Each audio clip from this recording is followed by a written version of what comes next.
ओम शांति। आज 1 सितंबर 2025 के साकार मधुर महावाक्य हैं। आज की मधुर मुरली में बाबा ने संगम युग का महत्व समझाया और इस संगम युग पर जब आप ब्राह्मण बनते हो तो ये एक नया जन्म है। ये ईश्वरीय बर्थडे जरूर मनाना चाहिए। दुनिया में कोई मैरिज डे मनाते हैं, कोई जन्मदिन मनाते हैं, आपको ये ईश्वरीय बर्थडे मनाना चाहिए और ब्राह्मणों के बीच में मनाना चाहिए। जो निश्चय बुद्धि बच्चे हैं वो अपने इस जन्मदिन को अवश्य मनाएंगे। हम सब वो याद करेंगे दिन जिस दिन पहले दिन हम बाबा के घर आए, हमें शिव बाबा का परिचय मिला, उन पर निश्चय हुआ।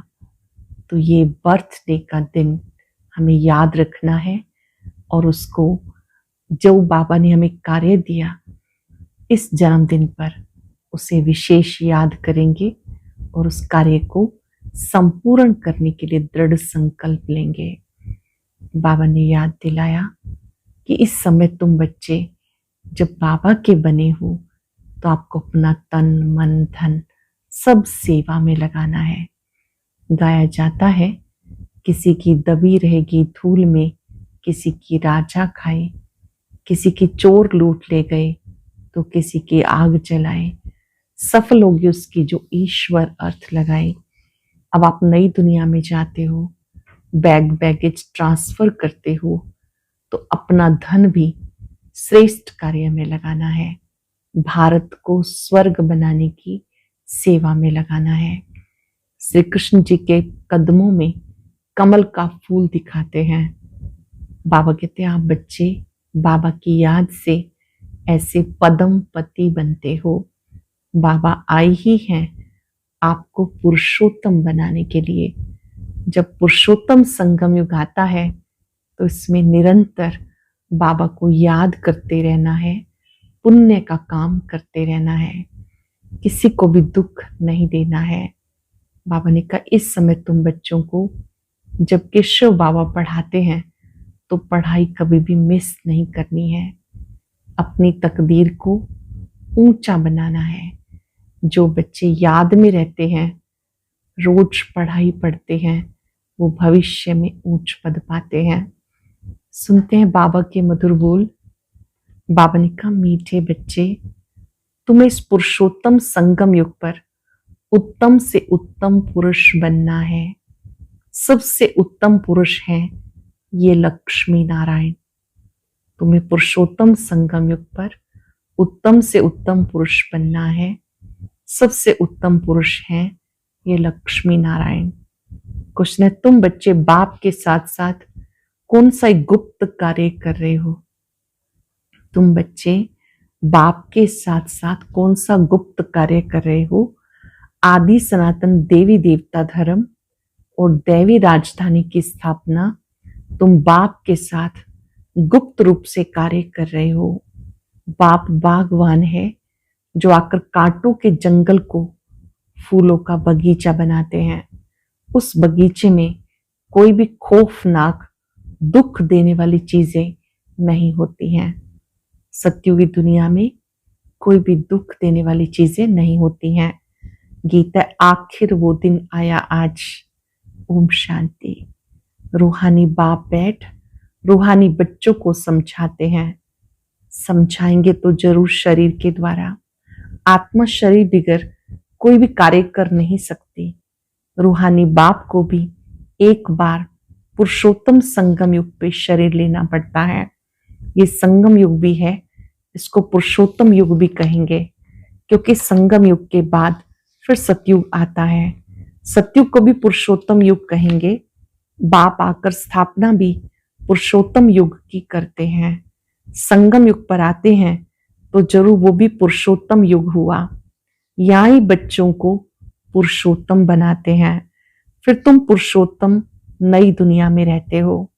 पुरुषोत्तम अर्थात उत्तम से उत्तम पुरुष ये राधे कृष्ण है अथवा लक्ष्मी नारायण है। ये ज्ञान भी तुम्हें है और धर्म वाले भी मानेंगे बरोबर ये हेवन के मालिक हैं। भारत की बड़ी भारी महिमा है, परंतु भारतवासी खुद नहीं जानते। कहते हैं फलाना स्वर्गवासी हुआ, परंतु स्वर्ग क्या चीज है वो समझते नहीं। आप ही सिद्ध करते हैं स्वर्ग गया, इसका मतलब वो नरक में था। हेवन तो जब बाप स्थापन करे, वो तो नई दुनिया को ही कहा जाता। दो चीजें हैं, स्वर्ग और नरक। मनुष्य स्वर्ग को लाखों वर्ष कह देते हैं। तुम बच्चे समझते हो कल स्वर्ग था, इन्हों की राजाई थी, फिर बाप से वर्षा ले रहे हो। बाबा कहते मीठे लाडले बच्चे, तुम्हारी आत्मा पतित है, इसलिए हेल में ही है। कहते अब कलयुग के 40,000 वर्ष बाकी हैं, तो जरूर कलयुगवासी कहेंगे ना। पुरानी दुनिया तो है ना। मनुष्य बेचारे घोर अंधियारे में है। पिछाड़ी में जब आग लगेगी तो ये सब खत्म हो जाएंगे। तुम्हारी प्रीत बुद्धि है, नंबरवार पुरुषार्थ अनुसार जितना प्रीत बुद्धि होगी उतना ऊंच पद पाएंगे। सवेरे उठकर बहुत प्यार से बाप को याद करना है। प्रीत बुद्धि बच्चों की निशानी, वो अमृत वेले बाबा को बहुत प्यार से याद करेंगे। भले प्रेम के आंसू भी आ जाएं, क्योंकि बहुत समय के बाद बाप आकर मिले हैं। बाबा आप आकर हमें दुख से छुड़ाते हो। हम विषय सागर में गोते खाते कितने दुखी होते आए। अब ये है रौरव नरक। अभी तुम्हें बाबा ने सारे चक्र का राज समझाया है। मूल वतन क्या है वो भी आकर समझाया। पहले तुम नहीं जानते थे। इसको कहते कांटों का जंगल। स्वर्ग को कहा जाता गार्डन ऑफ अल्लाह, फूलों का बगीचा। बाप को बागवान भी कहते हैं। तुम्हें फूल से फिर कांटा कौन बनाता है? आप तो बहुत सुंदर खुशबूदार फूल थे, फिर कांटा किसने बनाया? रावण ने। तुम बच्चे समझते हो भारत फूलों का बगीचा था, अब जंगल है। जंगल में जानवर बिच्छू आदि रहते हैं। सत्युग में कोई खौफनाक जानवर होते नहीं। शास्त्रों में बहुत बातें लिखती हैं। श्री कृष्ण को सर्प ने डसा, फिर उन्हें द्वापर में दिखाया। बाबा ने समझाया वो सतयुग के फर्स्ट प्रिंस हैं, सर्वगुण संपन्न, 16 कला संपूर्ण, संपूर्ण निर्विकारी। बाबा ने समझाया ब्रह्मा विष्णु शंकर ज्ञान के सागर नहीं है। ज्ञान का सागर एक निराकार सदाशिव है। ज्ञान से मनुष्य की सदगति होती है। सदगति के स्थान है दो, मुक्ति धाम और जीवन मुक्ति धाम। अब तुम बच्चे जानते हो राजधानी स्थापन हो रही है, परंतु गुप्त है। बाबा आकर आदि सनातन देवी देवता धर्म की स्थापना करते हैं, तो सब अपने अपने मनुष्य चोले में आते हैं। बाप को अपना चोला तो है नहीं, इसलिए उनको निराकार गॉड फादर कहते हैं। बाकी सब है साकारी। इसको कहा जाता इनकॉर्पोरियल गॉड फादर, इनकॉर्पोरियल आत्माओं का, निराकार आत्माओं का निराकार पिता। तुम आत्मा ही वहां रहती हो, बाप भी वहां रहते हैं, परंतु है गुप्त। बाबा आकर आदि सनातन देवी देवता धर्म की स्थापना करते हैं। मूल वतन में कोई दुख नहीं। बाबा कहते तुम्हारा कल्याण है ही एक बात में, बाबा को याद करो, मन मना भव। बस बाप का बच्चा बना। बच्चे को वर्षा अंडरस्टूड है। अलफ को याद किया तो वर्षा जरूर है। सत्युगी नई दुनिया का, इस पतित दुनिया का विनाश भी जरूर होना है। अमरपुरी में जाना ही है। अमरनाथ, तुम पार्वतियों को अमर कथा सुना रहे हैं। तीर्थों पर कितने मनुष्य जाते हैं, अमरनाथ पर कितने जाते हैं, वहां है कुछ भी नहीं। बाबा कहते ये झूठी माया, झूठी काया, झूठा सब संसार। सत्य बताने वाला एक बाप है। ऐसे नहीं कि ग्लास को ग्लास कहना झूठ है, बाकी बाप के बारे में जो कुछ बोलते हैं वो उन्हें यथार्थ मालूम नहीं है। परमात्मा का सत्य परिचय नहीं है। जानते हो बाबा आकर सच्ची सच्ची सत्य नारायण की कथा सुनाते हैं। झूठे हीरे मोती भी होते हैं ना, आजकल झूठ का बहुत शो है, उसकी चमक ऐसी होती है सच्चे से भी अच्छे। ये झूठे पत्थर पहले नहीं थे, पिछाड़ी में विलायत से आए हैं। झूठे सच्चे साथ मिला देते, पता नहीं पड़ता। फिर ऐसी चीज भी निकली जिससे परखते हैं। मोती भी ऐसे झूठे निकले जो जरा भी पता नहीं पड़ सकता। अब तुम बच्चों को कोई भी संशय नहीं रहता। संशय वाले फिर आते ही नहीं। प्रदर्शनी में कितने ढेर आते हैं। बाबा कहते हैं अब बड़े बड़े दुकान निकालो, ये एक ही तुम्हारा सच्चा दुकान है। तुम सच्ची दुकान खोलते हो। बड़े बड़े सन्यासियों के बड़े बड़े दुकान होते, जहाँ बड़े बड़े मनुष्य जाते। तुम भी बड़े बड़े सेंटर खोलो। भक्ति की सामग्री अलग है। ऐसे नहीं कि भक्ति शुरू से चली आई है, सतयुग से चली आई है, नहीं। ज्ञान से होती है सदगति अर्थात दिन। वहां संपूर्ण निर्विकारी विश्व के मालिक थे। मनुष्यों को यह भी पता नहीं कि लक्ष्मी नारायण विश्व के मालिक थे। सूर्यवंशी और चंद्रवंशी और कोई धर्म होता नहीं। बच्चों ने गीत सुना। तुम समझते हो आखिर वो दिन आया आज संगम का, जो आकर अपने बेहद बाप से मिले हैं। आखिर वो दिन आया जब हम शिव बाबा से मिले हैं। बेहद का वर्षा पाने के लिए पुरुषार्थ करते। सतयुग में ऐसा नहीं कहेंगे आखिर वो दिन आया आज। वो लोग समझते बहुत अनाज होगा, ये होगा। समझते स्वर्ग की स्थापना हम करते हैं। समझते स्टूडेंट का नया ब्लड है, बहुत मदद करेंगे, इसलिए गवर्नमेंट बहुत मेहनत करती है उन पर। फिर पत्थर आदि भी वही मारते हैं। हंगामा मचाने में पहले पहले स्टूडेंट ही आगे रहते हैं। वो बड़े होशियार होते हैं, उनका न्यू ब्लड कहते हैं। अब न्यू ब्लड की तो बात ही नहीं, वो है ब्लड कनेक्शन। तुम्हारा है रूहानी कनेक्शन। इस समय हम सबका रूहानी कनेक्शन है। कहते हैं ना बाबा हम आपका 2 मास का बच्चा हूं। कई बच्चे रूहानी बर्थडे मनाते, ईश्वरीय बर्थडे ही मनाना चाहिए। वह जिस्मानी बर्थडे कैंसिल कर देना चाहिए। लौकिक बर्थडे सेलिब्रेट करते हैं, बाबा कहते हैं उसके स्थान पर अलौकिक बर्थडे, जिस दिन आप बाबा के बने, बाबा पर निश्चय हुआ, वो ब्राह्मणों के बीच में मनाना चाहिए।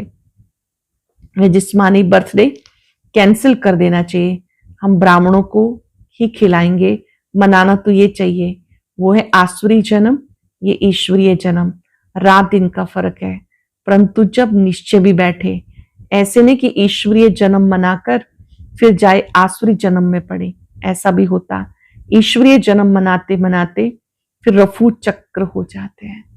कई बर्थडे सेलिब्रेट करते हैं फिर छोड़ के चले जाते हैं। आजकल तो मैरिज डे भी मनाते हैं, शादी को जैसे कि अच्छा शुभ कार्य समझते हैं। जहनुम में जाने का भी दिन मनाते हैं। वंडर बाबा बैठे सब बातें समझाते।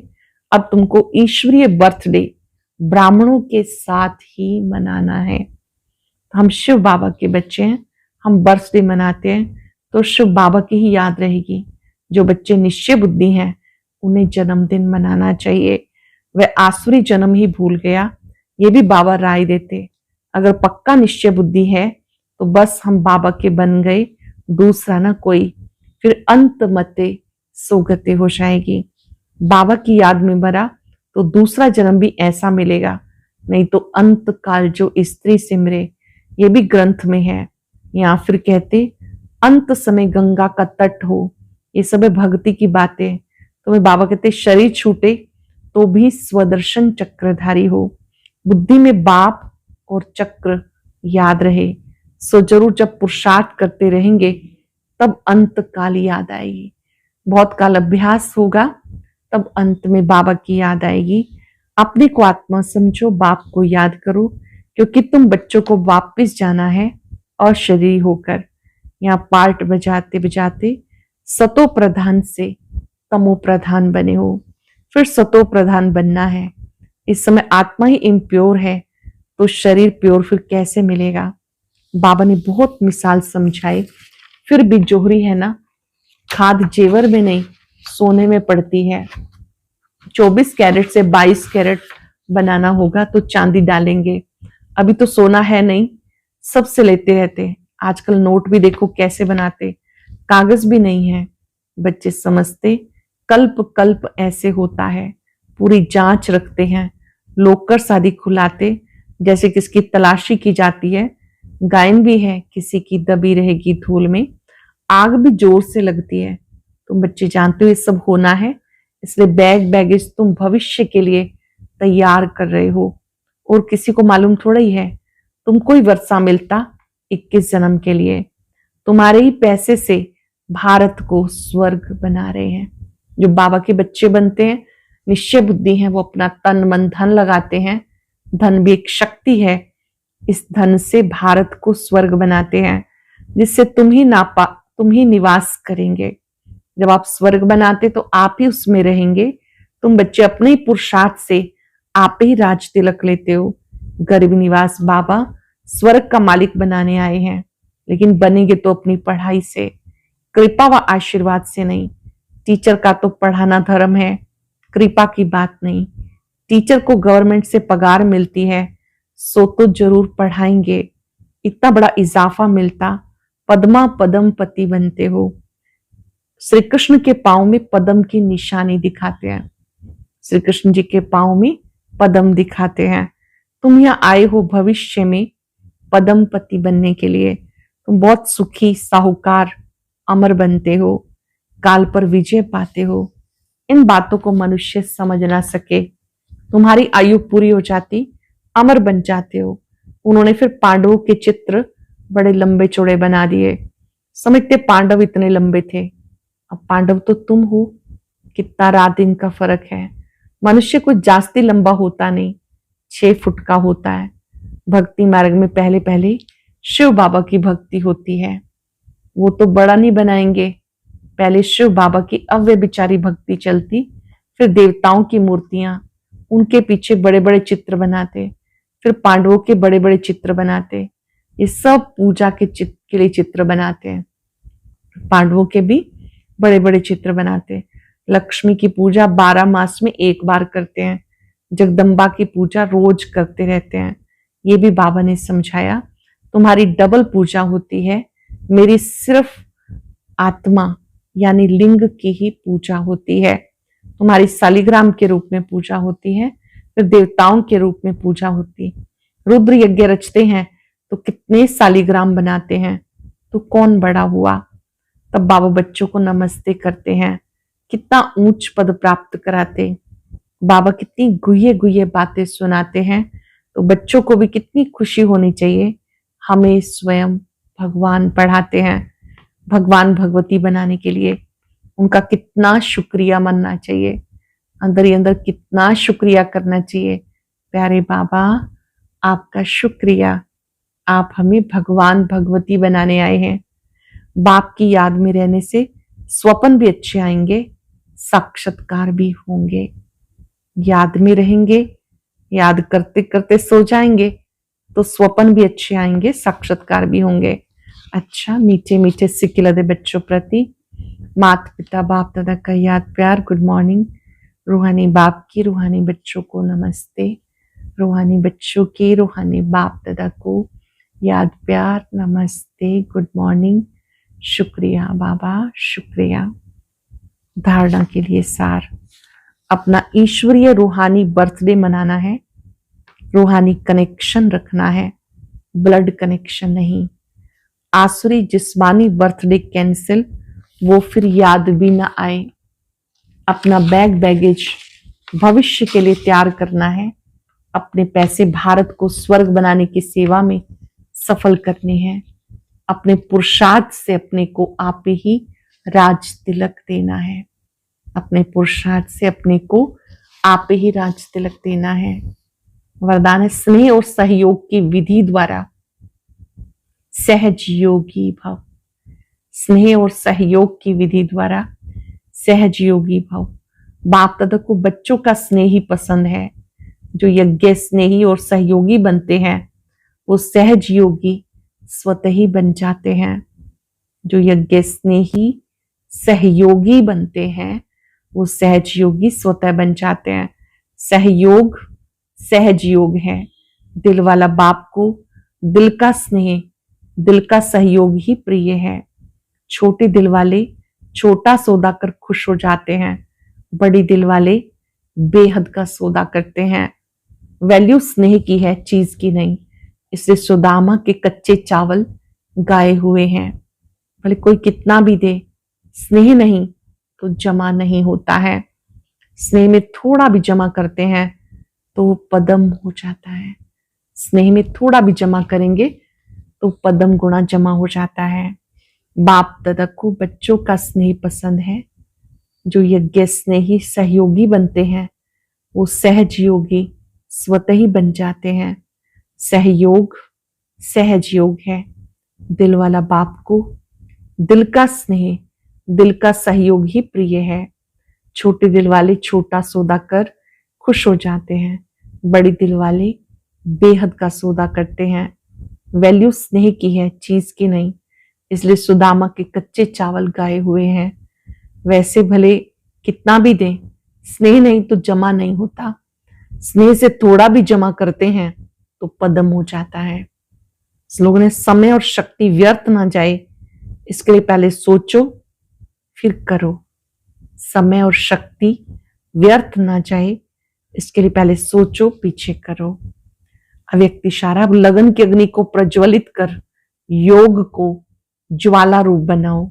बाप दादा बच्चों को विशेष इशारा दे रहे हैं। बच्चे तीव्र पुरुषार्थ की लगन को अग्नि रूप में लाओ, ज्वालामुखी बनो। जो भी मन के संबंध संपर्क के हिसाब किताब रहे हुए हैं उन्हें ज्वाला रूप की याद से भस्म करो। अब तीव्र पुरुषार्थ की लगन को अग्नि रूप में लाओ, ज्वालामुखी बनो। जो भी मन के संबंध संपर्क के हिसाब किताब रहे हुए हैं उन्हें ज्वाला रूप की याद से भस्म करो। आज हम याद रखेंगे सबको स्नेह और सहयोग देने वाली मैं सहज योगी आत्मा हूं। सहज योगी सहज ही बाबा की याद में एकाग्र हो जाता है।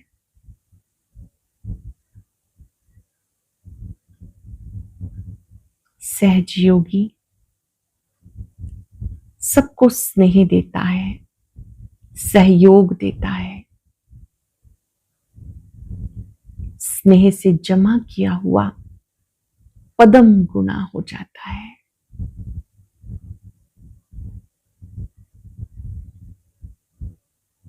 परमात्मा शक्तियां निरंतर मुझ आत्मा पर पड़ रही हैं।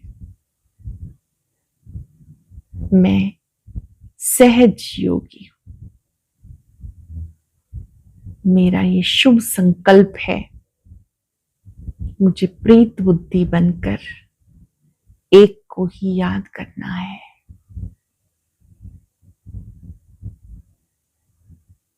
पुण्य आत्मा बन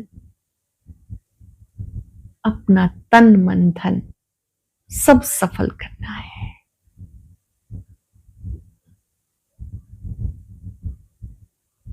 बाबा की शक्तियां लेकर दूर दूर तक फैलाएं।